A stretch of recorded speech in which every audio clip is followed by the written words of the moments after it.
అవును, మీరు గ్యాంగ్స్టర్ ఎందుకు అయ్యారు?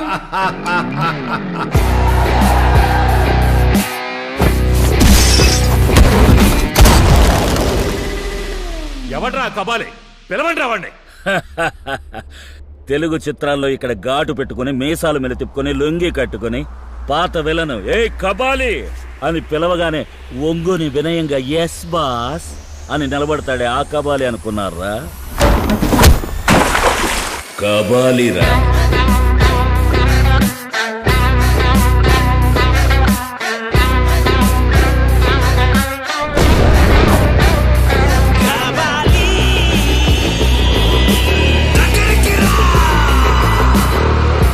మంచిది.